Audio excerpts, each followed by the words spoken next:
Good evening, everyone, and welcome once again. My name is Allison Schmidt, and I'm the Assistant Director of Alumni Engagement for the Long Island campus.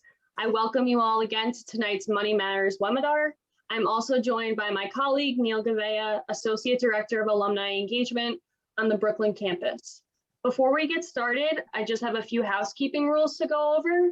If you need assistance, please use the chat button and send a message to Neil Gavea. Number 2, feel free to submit questions for the presenters via the question and answer feature. Now for some updates from our Office of Alumni Engagement.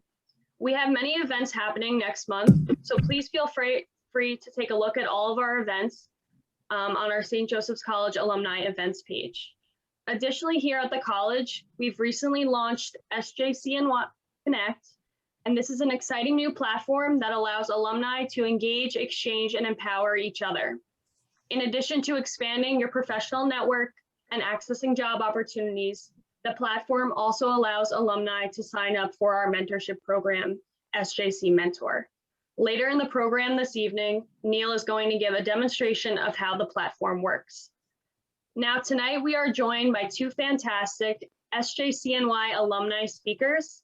Each of them have extensive experience in the financial industry. Our first speaker is Barbara Yelcich. Barbara Yelcich currently works at the Federal Reserve Bank of New York and has over 30 years experience supervising large banking institutions. Barbara graduated St. Joseph's College in 1978 with a bachelor's degree in business administration and Spanish. Inspired by her interest in international finance, Barbara went on to further her education, attaining both a master's degree in international finance from St. John's University and a chartered financial analyst designation from the Association of Investment Management and Research. Barbara has a strong interest in personal finance and often mentors her friends and family. Please note that Barbara expresses her own views today, and they do not represent the views of the Federal Reserve. Our second speaker this evening is Kevin Cantwell. Kevin Cantwell works as a certified financial planner and the chief operating officer at Mutual, Inc. Prior to joining Mutual, Kevin managed a local insurance agency for more than 19 years, serving the insurance needs of individuals and small business owners and their families on Long Island. Since then, he has now turned his focus towards helping to design a customized investment program, utilizing products and planning tools to help clients achieve their investment goals. Kevin holds life and health insurance and property and casualty insurance licenses, as well as Series 7, 63, and 66 securities licenses. He received an associate's degree in business from Suffolk Community College, a bachelor's degree from St. Joseph's College in Patchogue, and an MBA in accounting from St. Joseph's College in Patchogue. He's a lifelong resident of Long Island and helps his clients manage their savings and plans for retirement. Welcome, Barbara and Kevin. Now, before I hand over the mic, we have 2 poll questions to ask our audience with us so that Barbara and Kevin have a better sense of who they are speaking to this evening.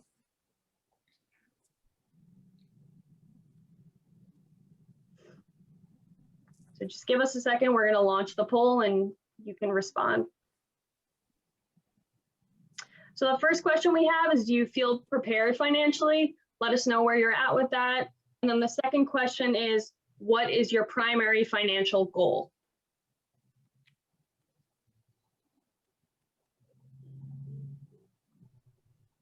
All right.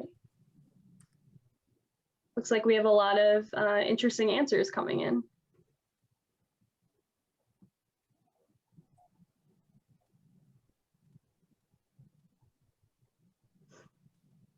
All right, so we're going to end that polling and then share the results.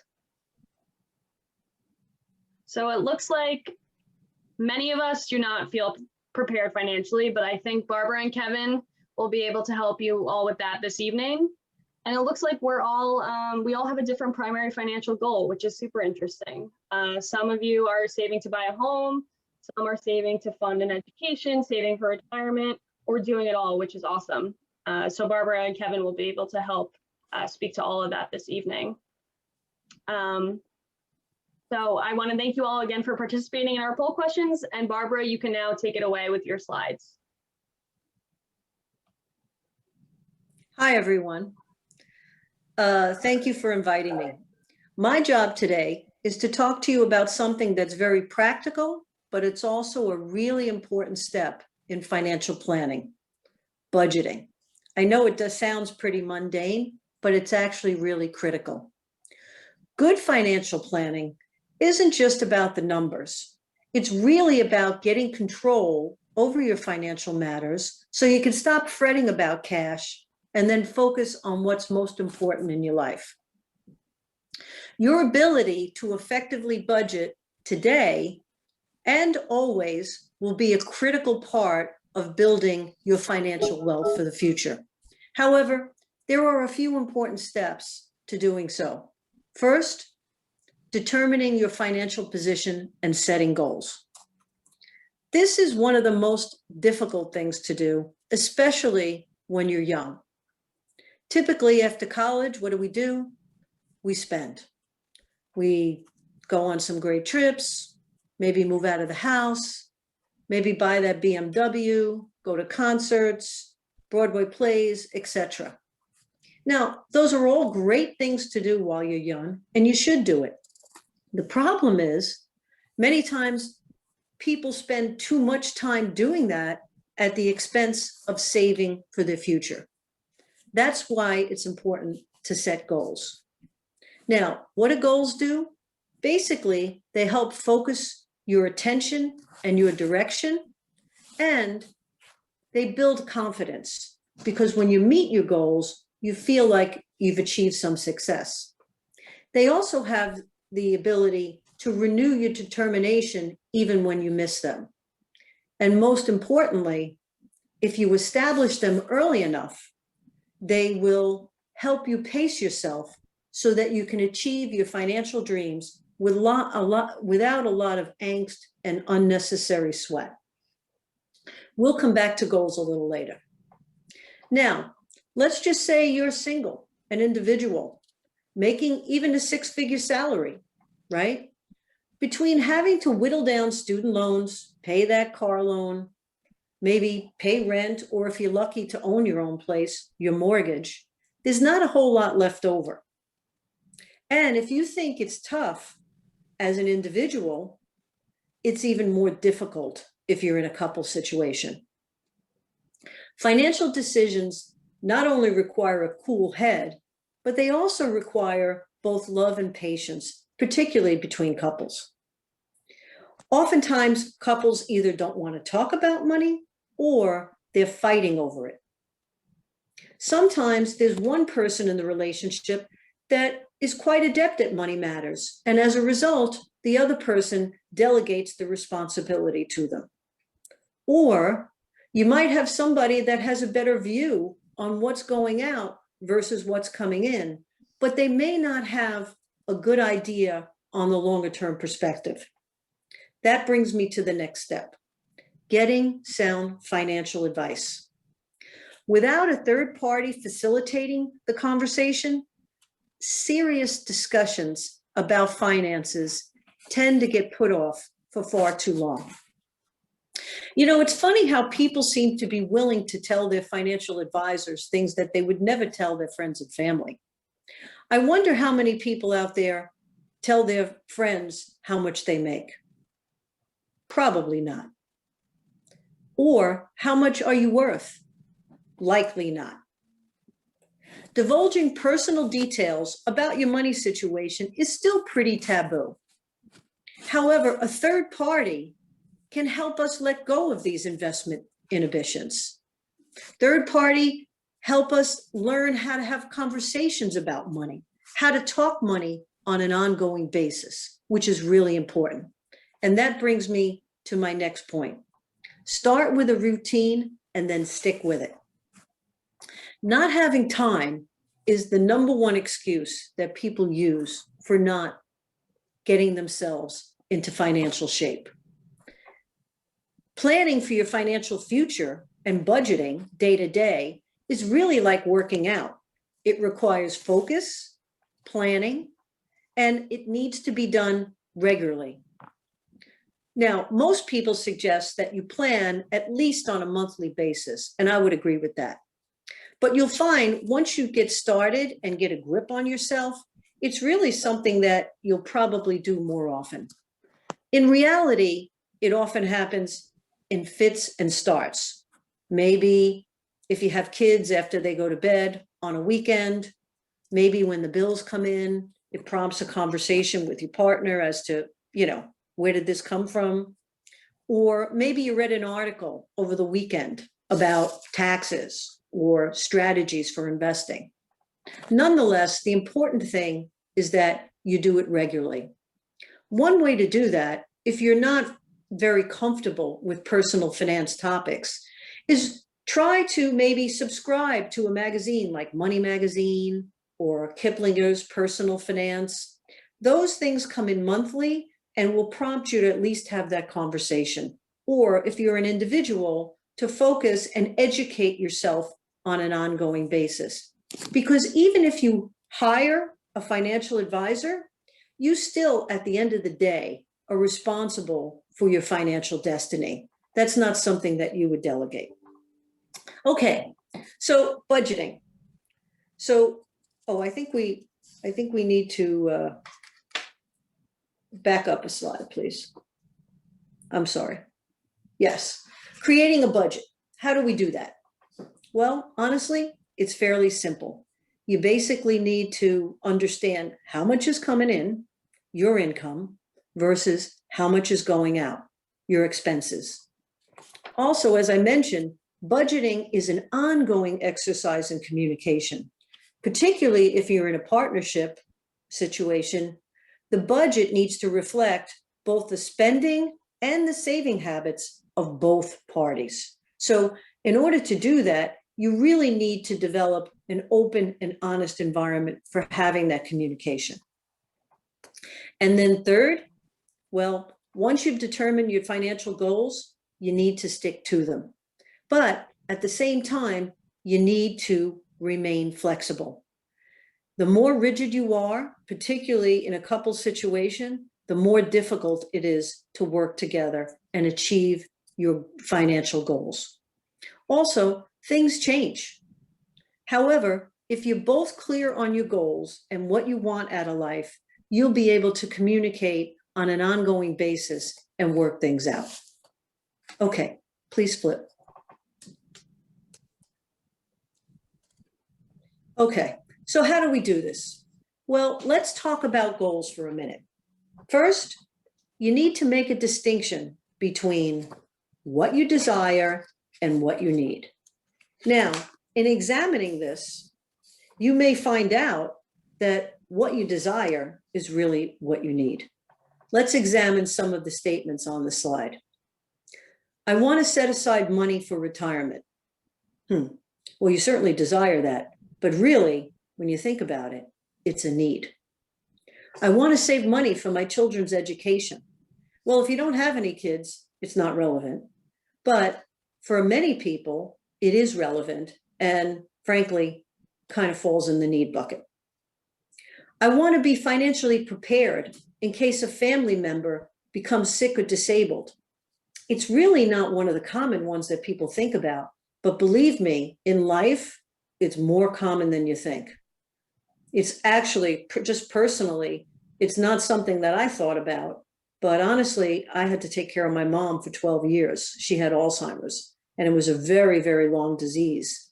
And it was one of those things that while I felt like I was doing well, when that popped up, the situation really changed, because caring for a sick family member is really, can be a very all-encompassing and financially significant endeavor.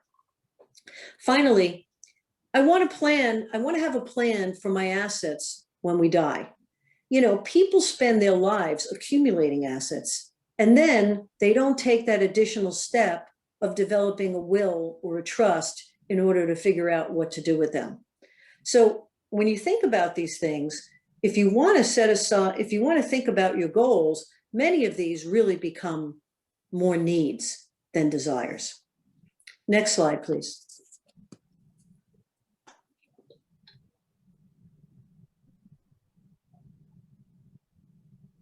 Okay, so how do we set up a budget? Well, as I said before, you need to figure out what comes in versus what goes out. First, you track your pay stubs and any other monies that you can count on every month. Now, for most people, it's usually just their income, but maybe you're fortunate enough to already be established. Maybe you have a rental property, maybe there's some income from there, or maybe you have some dividend or interest income that you can count on.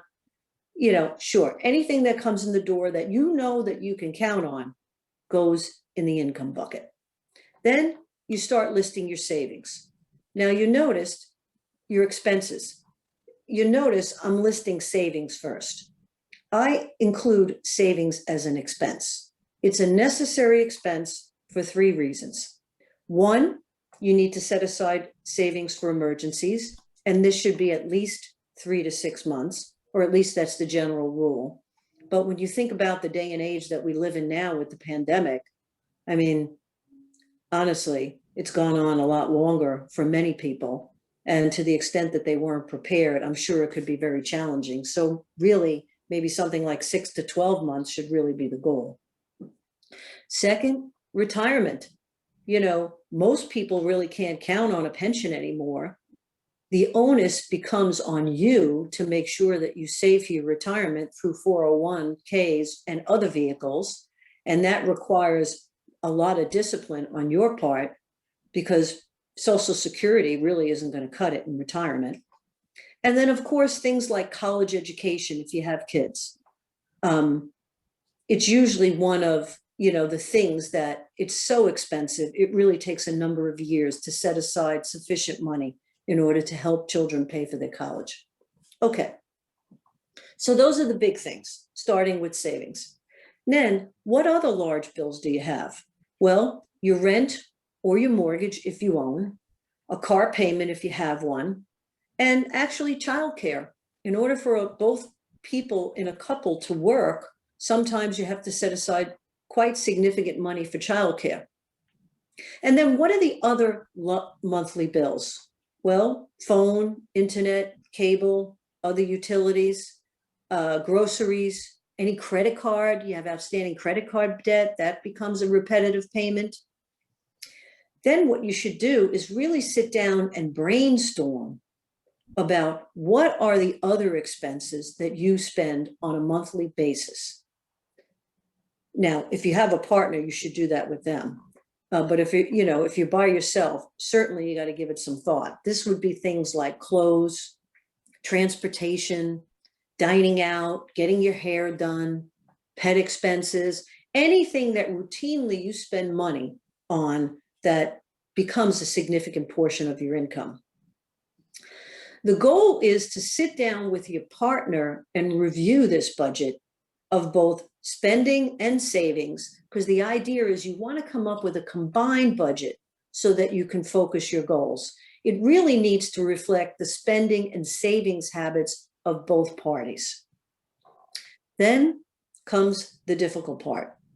You need to sit down and have a conversation and decide between your needs and wants. Now, needs are things that you simply cannot live without. Housing, utility, food, versus wants. Wants are things you desire, but frankly are not essential. Cable TV, eating out, maybe a new car, a day at the spa, maybe a vacation.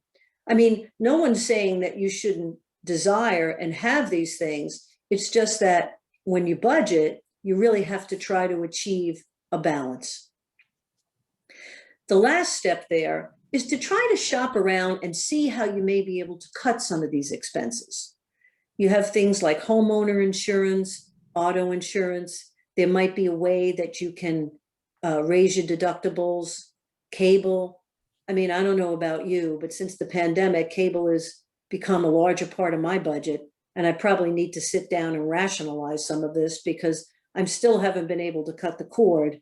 Yet, in addition to Netflix and Amazon Prime, I now have, Hulu, Disney, and every other thing on there. So I do think there's probably some room for rationalization. After you prioritize your expenses and maybe set limits on some, what you really need to try to do is focus on where you can pay down debt. If you have credit card debt, try to pay down that debt, especially those with the highest interest payments. You may have some loans. Anything with high interest, try to extinguish that. Once you've eliminated that debt, then you're going to be in a much better position to kind of reallocate those funds toward your savings. And then over time, you really can see how those things can grow. Could you switch to the next slide, please, Neil? So I know it seems like a very mundane subject, but the truth is there's probably a lot of room for just cutting a few things in order to make more funds available for the longer term. Let's summarize some of the rules. First, get organized. Track your expenses closely, and then review your spending and savings regularly. Communicate regularly, at least once a month, but more often if it's necessary. Pay yourself first. Make sure that you build savings for your emergencies, for your retirement, and then for other significant goals. To the extent possible, decrease or stay out of credit card debt altogether. At the end of the day, ask yourself, do I really need it? And then, especially for those younger alumni, start investing earlier for the longer term and stay invested. You cannot underweight the time value of money. I know, and I was the same way when I was young. I didn't really start investing until I was in my early 30s. And I actually did okay, but I wished I would have started when I started working. And I know it's difficult to balance the challenges and the expenses that you have when you're young, but you really need to pay yourself first. This budgeting is not busy work, it's life work. You need to view yourself as the CEO of your own life. Starting now, you should be making a commitment to manage your money and not let it manage you. It may be a little painful at first to come to terms with what you can and cannot afford, but in the long run, some discomfort in the beginning can really lead to significant financial gain down the road. Now, that's all I have for you today. I'll be happy to take questions a little later, but for now, I'd like to turn it back to Neil. Great, thanks, Barbara. All right, so next up we have Kevin. So Kevin's going to present on his information. Thank you, Barbara. That was really insightful, and budgeting went a very long way, and being prepared, having a savings plan is really important, and it starts with the budget, starting where you are. And so my task here is to start and talk about the cost to wait, why we should start today versus waiting. Again, leveraging what Barbara said, pay yourself first. It's the most important thing that you can do. We'll talk about common mistakes that investors make. And we have to invest according to where we are in life and what the use for the money is. So, and then I'll touch on market timing. If you're an investor, as Barbara said, we need to invest and stay invested for the long term. And if you're not focused on what's important to you, you won't know what the use of the money is for.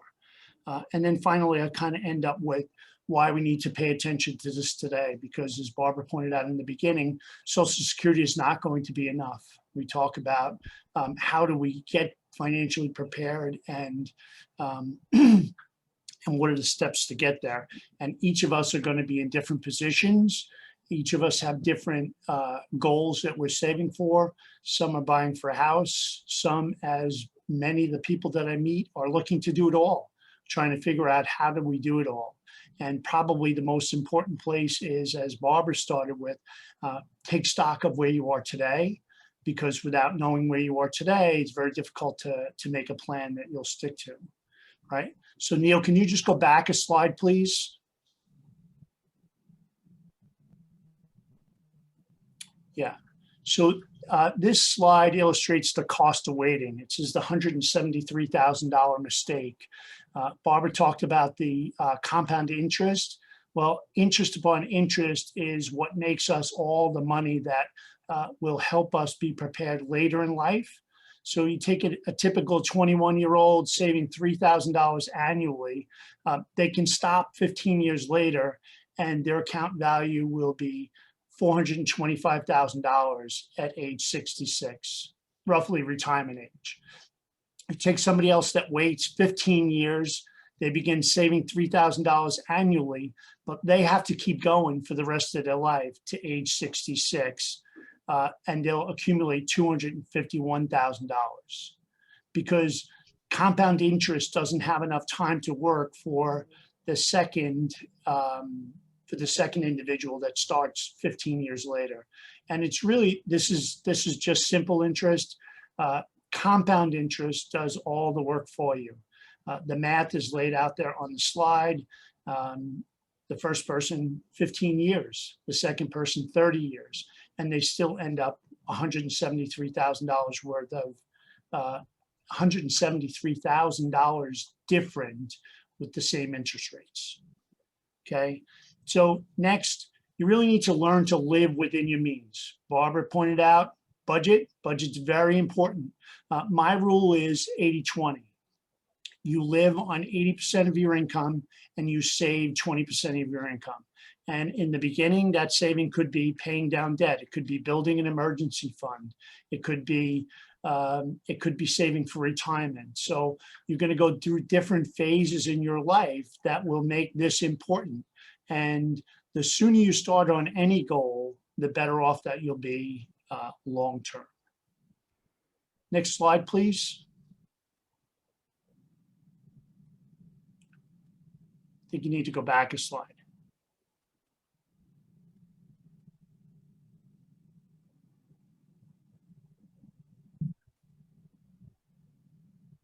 Okay, so my next topic was pay yourself first.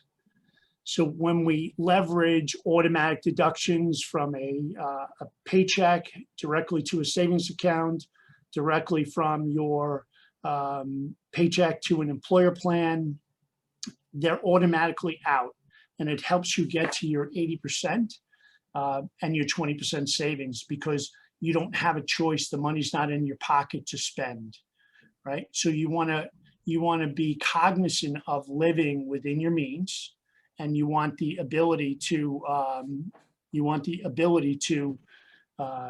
use your employer plan to start tax leveraging dollars, and I'll talk a little bit about that later.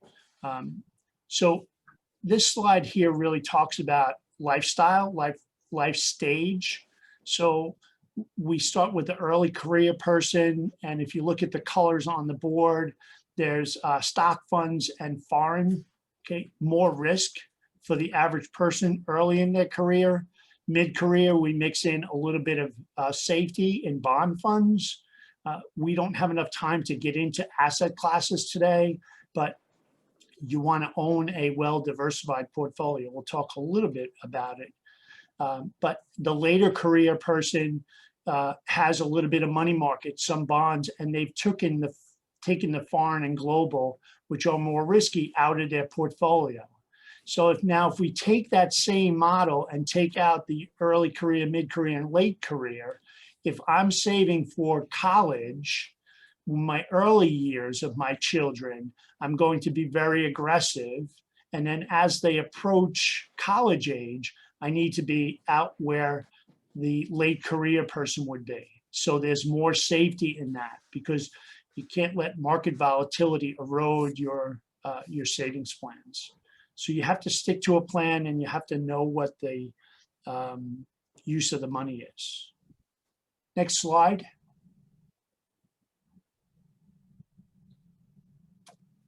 Okay, so these are the common mistakes made by investors, not maintaining a long focus.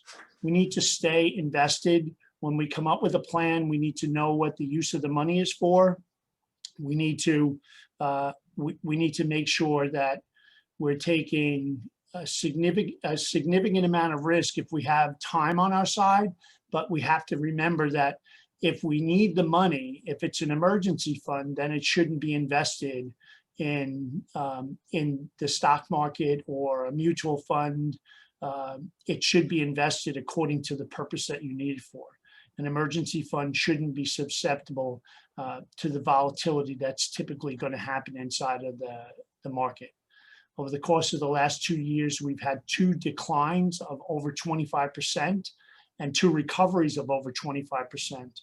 But if you happen to be in a situation where you needed that money in decline to pay for tuition or to pay for an emergency, and you are now having to use the money that was in significant decline, you would put yourself in a very difficult position. Okay, so the next is investing too aggressively or too conservatively.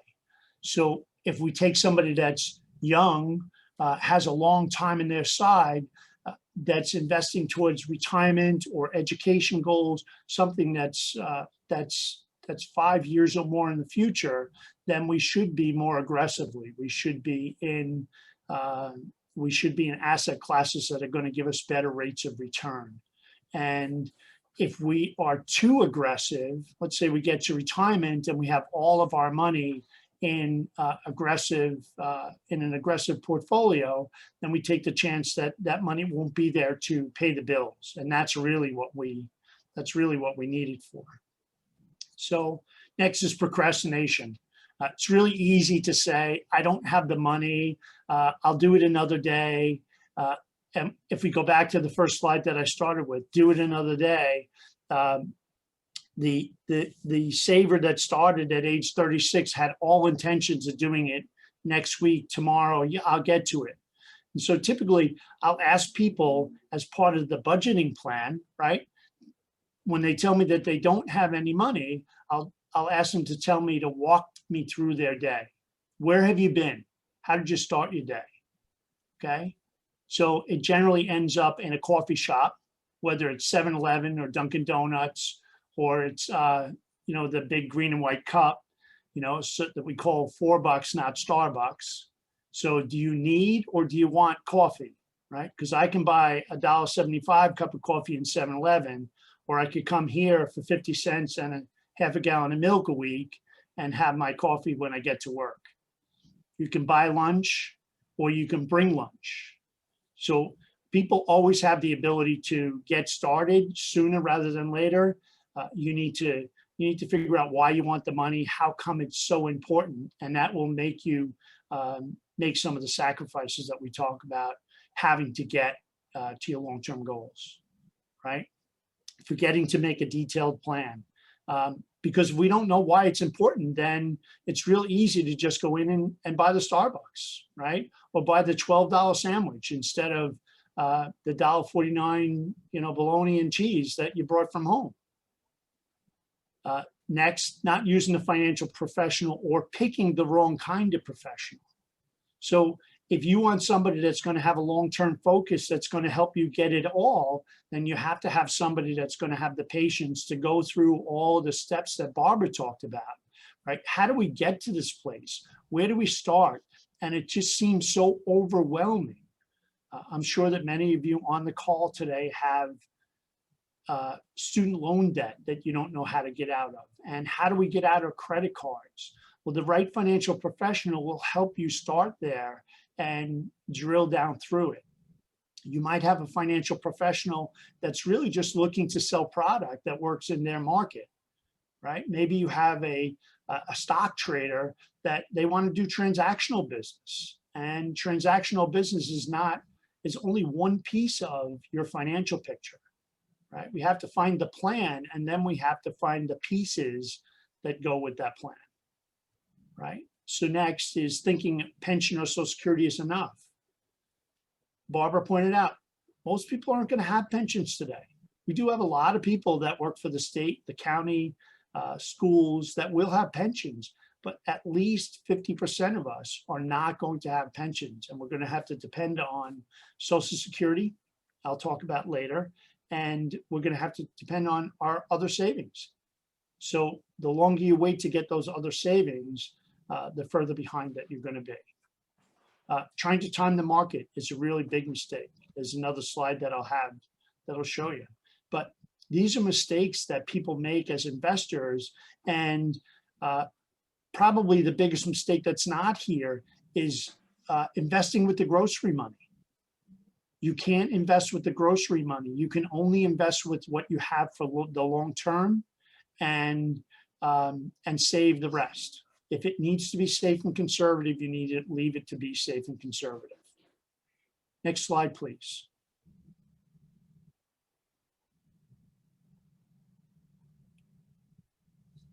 Go back one. Yeah. So if you look at the slide here, this is the market timing slide. If sorry, something just popped up on my computer. If you stay fully invested, and now this slide points out the Standard & Poor's 500 index average, which is a representative of the US economy, the top 500 companies. If you stay fully invested from January 2010 to January 2019, your return would have been 13.56%. To put that in perspective, if we take the S&P return from the Great Depression to today, it's somewhere in the 11% range. So long term, if you stay invested, you're going to have a return that's going to be somewhere a little over 10% if you stay in the market. If you take the top 10 best days out, you lose 4.5%.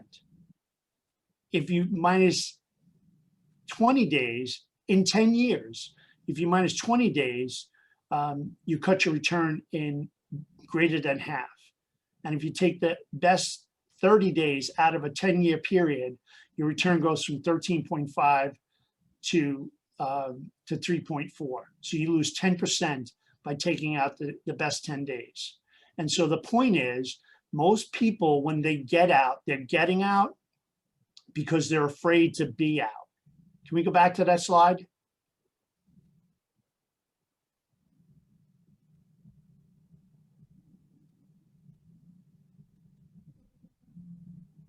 Okay, so you have to stay invested. Once you commit to the long term, you need to stay there long term.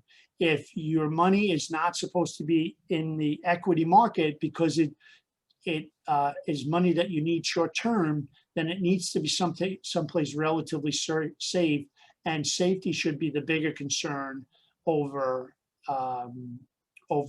your return on that investment. Next slide, please.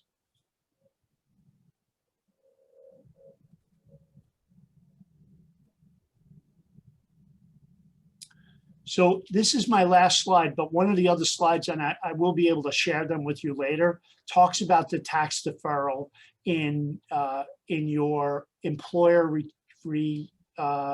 retirement plans. Okay, so if you have a 401k, you're investing before the money gets taxed. You're contributing the money to Social Security, so you're paying Social Security tax on it. It will have a great effect on your Social Security later on. You have the ability to choose a Roth option sometimes. The Roth is money that's you pay tax on today, but you get tax deferral for the life of that money. And then you have individual retirement accounts, which both have a pre-tax and an after-tax Roth option. But leveraging tax deferral is a very important part of being financially prepared for the future. Okay, so this last slide here, thinking about Social Security or a pension is enough. If you have a pension and you have Social Security, retiring too early could also be a dangerous point, right? So if Social Security is going to provide the average person 40% of their income, where's the other 60% going to come from in retirement? So I can tell you that the people that I work with, I counsel them to spend less. So if you're only spending 80% of your income because you're saving 20%, for one, you'll be building those funds that you need to supplement retirement or education or whatever the goal is that you're going for. But if something happens to you, you only have to replace 80% of your income. So now you have Social Security, and if you're spending 80%, then I only have to find 40% now. So many people today are living on 105% of their income, not 80% or 85%. And 80%, I realize, is a very lofty goal, but it's a decision we make. It's a choice that we make individually, right? Do I need a Lexus? No, I don't need a Lexus. And just because commercialization has made it so easy to say that we can have it, doesn't mean that we need it. So I'd just like to wrap up and kind of leverage a little bit of what Barbara said. So to be financially prepared, you have to make a plan and you have to stick to it. You have to live within your means. You want to leverage tax deferral because tax deferral will get you a similar example to my $173,000 mistake. And you have to cover the basics first. You have to have the proper amount of insurance. You have to have health insurance. You have to have life insurance if you have other people that depend on you, disability insurance if you're depending on yourself. Before you can start to save and invest for the future, you have to make sure that you don't have high interest debt. So you need to pay down debt, get yourself to a point where savings is effective, and then you begin to focus on investing and accumulation and then distribution. Okay, thank you. Great, thank you, Kevin. Thank you both, Barbara and Kevin. I think you provided our attendees with some really great information this evening. And we already have a question in the chat. So Kevin, I think I'm going to direct this one to you. We have a question. Any suggestions on how to find the right financial professional? The best way to do it is generally to ask your friends, your peers. Somebody knows somebody that they've worked with. And again, back to choosing the right person, they have to understand who you are, right? You know, sometimes it's going to be for a young person, it could be their parent's advisor, or it could be their older siblings advisor. But that's the best place to find an advisor is word of mouth. So can I add to that? I would say I would interview maybe more than one. I mean, you can get a recommendation. I think that's a great suggestion, but I would want to make sure that I felt comfortable with that person, that their strategy is compatible with mine. I've had some friends who've had advisors that have recommended these very aggressive strategies, and it really was not consistent with the risk that the person wanted to take. And the only other thing I would suggest is that understand how he's getting paid.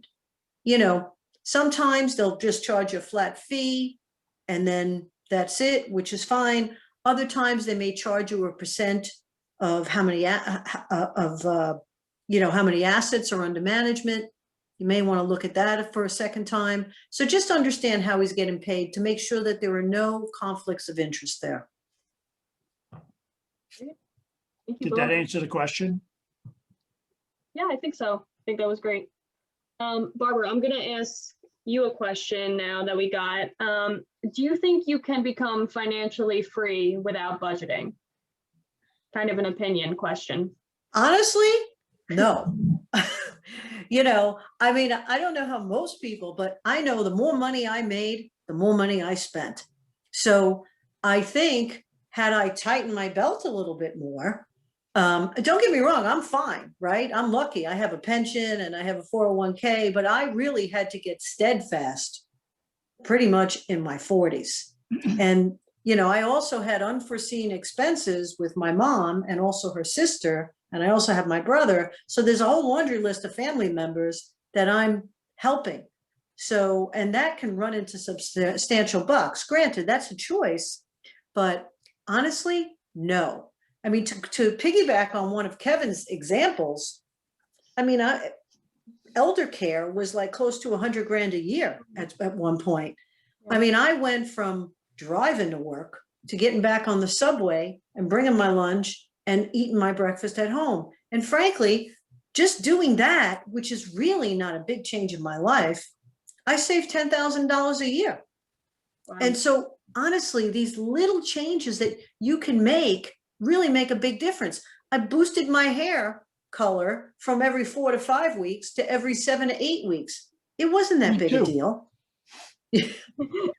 So I'm just saying, I think what it's going to do, it's going to really catapult you into, a really good position. Once you get that savings in line, you have your emergency, you pay off those credit cards, you're going to start to see that savings really roll. And that's why I don't think you can really be financially free without giving any concern to how much you're spending. Okay, thanks, Barbara. So let me just throw that back, that 80-20 rule. If you can get yourself to the point where you're living on 80% of your income, the rest will start to take care of itself, and you'll start to see less debt, and you'll see a savings plan. And all of a sudden it becomes empowering. People that come to see me, and when they realize that, oh yeah, you know what? I did away with 1 Starbucks a week and 1 lunch. And then all of a sudden I realized that I could do away with 2 lunches. And as Barbara said, that's $10,000 a year. $10,000 a year to build emergency funds, to build confidence. And it's about simple steps. Don't make it too complicated in the beginning. Mm-hmm. So can I just piggyback on that one too? And then we'll give it back to you because I know you have other questions. You have to take some risk when you're young. You do, because risk over the long term will earn you greater returns. Just think about where we are right now. Let's just say you make $100,000, right? We are in a low interest rate environment. So you have to take some risk because treasury rates are at 0. So if you make $100,000 and let's just say you save 10%, it's going to take you 10 years to save 1 year's worth of salary. So you need to take a little risk and you need to start early so that you can actually benefit from the time horizon and generate a bigger wealth at the end. Awesome. Sounds good. Now we have another question. Do either of you have an opinion on an app? This person is giving an example like Mint, M-I-N-T. It helps that person get organized. So I'm going to say the simpler, the better. Okay. So if you make it too complicated, you won't do it. And if Mint works for you, if Quicken works for you, whatever is really simple, that's the only way that you stick to it, right? I don't have an opinion on it, but if it works for you, I would echo that. All right, sounds good. We just have one last question here. What is the best way for you to pay yourself, and what is a good formula to do so? I think you both can speak this. So Kevin, if you want to start. So you have to pay yourself. My examples really are, if you have a plan at work that will allow you to take money and deposit directly into a checking or savings account, right? Great. Because when I say 20%, you don't want that to go to retirement. You want that 20% to be able to be a car fund or a house fund or a vacation fund, and the pieces are going to change all the time. And so if you can direct that to someplace where it's not in your hand, it's gonna help you start to accumulate the dollars that you need.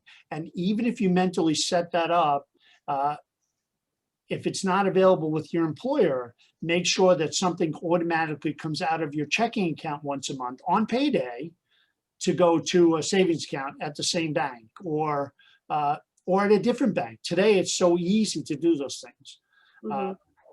Retirement savings, whatever the match is on your 401k, you should be contributing that. 403b, whatever the match is, you should absolutely be matching that. Pay yourself first. So whatever I would echo ways, all of those things. whatever Those are really place good that you can points. go to get there first and not have it in your hand, because if it's in your hand, you're going to spend it. Mhm. If I could just add one point, automatic deduction, I agree fully. If you don't see it, you don't know you're missing it. But two other points. You really make a distinction between savings and investment. When you're saving for emergencies, that's savings, right? That has to be in a liquid money market, savings account in the bank, nothing that you're saving on, like you're not putting it on a, 10 shares of Apple. Secondly, if you can, really one of the best things that you can do for yourself, and I know it's very challenging now given that the prices are so high, but try to own where you live. I mean, it's very difficult now for young people to buy their own home, but if you could start building your wealth so that you can afford that down payment, you're paying yourself equity. You're not throwing that money away on rent. So that's really, that'll be an asset that's going to be part of your portfolio when you grow older. Yeah, those are great points. So we're running a little close on time, so I want to thank everyone for their questions. And now we're gonna transition into our final poll of the evening. So Neil is gonna launch a poll. We're gonna see how you're feeling after this presentation. So I think that's the last poll we're seeing.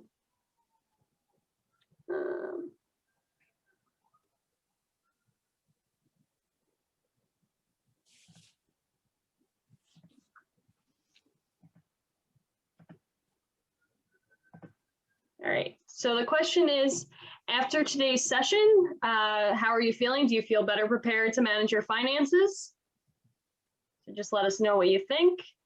And then we're actually going to share these results after Neil gives a presentation of SJCNY Connect.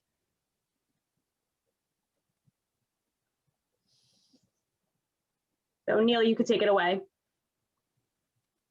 Thanks, Allison. Okay, everyone, I'm just share my screen for a moment. Okay, so when everyone gets to the SJCNY Connect homepage, this is what you will see initially.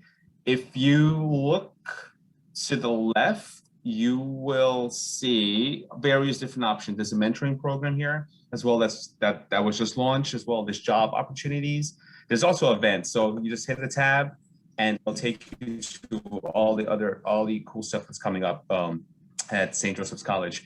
Also, if we go back to the feeds, you'll see the feeds will have the latest news here, as well what's going on within the institution, recent jobs we posted here to the left, as well. As I mentioned earlier, there is a mentorship program. So when you initially sign on to SJCNY, you will get the option to be a mentor, and you will say you would like to help as well. Also, too, there is a new chat feature where you can just hit a person's name, and then you could video chat with them. So if you're a mentor or a mentee, this is a great opportunity to establish contact. So, but if you're not signed on right now, all this platform is available to all St. Joseph College alumni. So if you have any questions, please feel free to contact Allison or myself, and we can help you out. Okay, thanks. Thanks, Neil. So now we're going to share those final poll results, so you can all see what we are feeling. So it looks like Kevin and Barbara, you both were very successful. Majority of our people, feel better. There's one person who's a little skeptical, and that's fair. There's a lot of information to take in, but I think you both did a great job sharing this with our attendees. I'm gonna stop share, and I'm gonna close out the evening. So I just want to thank Barbara and Kevin again for speaking with us tonight.